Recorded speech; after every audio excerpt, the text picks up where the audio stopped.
Ce n'est pas Arsenal, ce n'est pas Manchester City, mais c'est bien Liverpool qui mène la danse en Première Ligue. 21 points, un petit point de plus que City.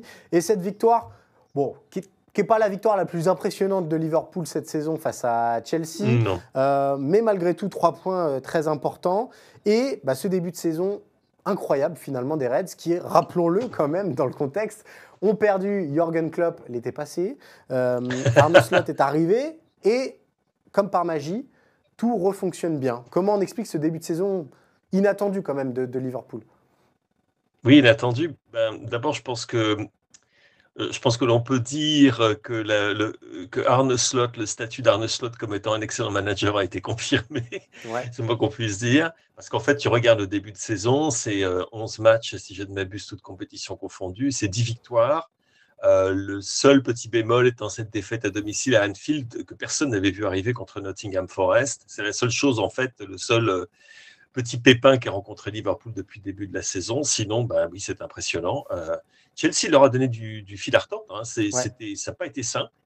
C'est une équipe de Chelsea qui, malgré toutes les gabegies au sommet du club, va plutôt bien avec Maresca, leur nouvel entraîneur, dans lequel il y a énormément de jeunes joueurs de très très grand talent, mais ça on le savait, qui commencent à trouver leur marque et qui ont posé des problèmes. Hein. Et si on n'avait pas vu un super Curtis Jones, ce qui au passage, qu'on dise un super Curtis Jones qui a peut-être été la différence, je crois que ça t'en dit également sur la façon dont Arne Slot, cet effectif, visiblement, il arrive à tirer le meilleur de joueurs qui ne sont pas nécessairement parmi les superstars habituels qu'on attend de Liverpool.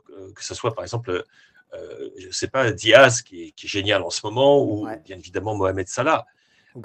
Et le fait... saison incroyable aussi. Mais incroyable. Excellent joueur également au demeurant, mais qui fait un début de saison. En plus, tu regardes hier, à cause de la trêve, ce qu'on appelle la trêve internationale, comme si jamais c'était une pause, à cause de la trêve, il a été obligé, Slot, de mettre des joueurs comme Alexis McAllister au repos. Qu'on a juste vu en toute fin de rencontre, parce qu'il avait voyagé, il avait joué contre le Venezuela, la Bolivie, je crois que l'Argentine. Et donc, tout se passe bien.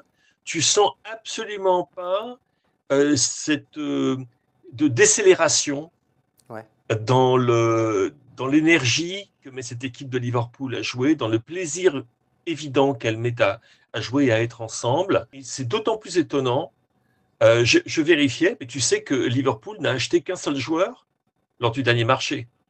Et en fait, et ce joueur, en l'occurrence, c'était un certain Chiesa qu'on voit à peine. Oui, qu'on voit très et qui est arrivé en toute fin, et voilà, qui est arrivé pour 12 millions d'euros, qui était du genre, bon, c'est une affaire, ça va nous donner un petit peu... C'est un peu un pari aussi, mais personne d'autre n'est arrivé. Alors qu'on se disait, il faut que cette équipe de Liverpool se renouvelle, etc. etc. Ben non, en fait, c'est le même effectif qu'avait Jürgen Klopp la saison dernière, et tu vois les résultats, c'est absolument remarquable. Le jeu est très plaisant à regarder, ça va très vite, comme d'habitude. C'est le meilleur début de saison de Liverpool depuis 1990-91, quand Kenny Dalglish était le manager, tu imagines. Donc ça remonte. Hein. Même Klopp n'a pas pu faire mieux. Et en fait, si tu regardes dans l'ère moderne, Première Ligue, quel club ou quel entraîneur a fait aussi bien ou mieux que Arne Slot, c'est un certain Pep Guardiola qui avait, lui, remporté 10 matchs sur 10, je crois. Donc, qui était un petit peu plus, qui avait une victoire de plus que Slot. Mais bon, c'est absolument remarquable ce qu'il fait. Alors, on n'est que fin octobre, évidemment, mais on est obligé de poser la question. On a tellement vu la lutte pour le titre à travers le prisme Arsenal-City. Est-ce que Liverpool peut s'inviter à la fête? Et surtout, est-ce que Liverpool a une gueule potentielle de champion? Éventuellement.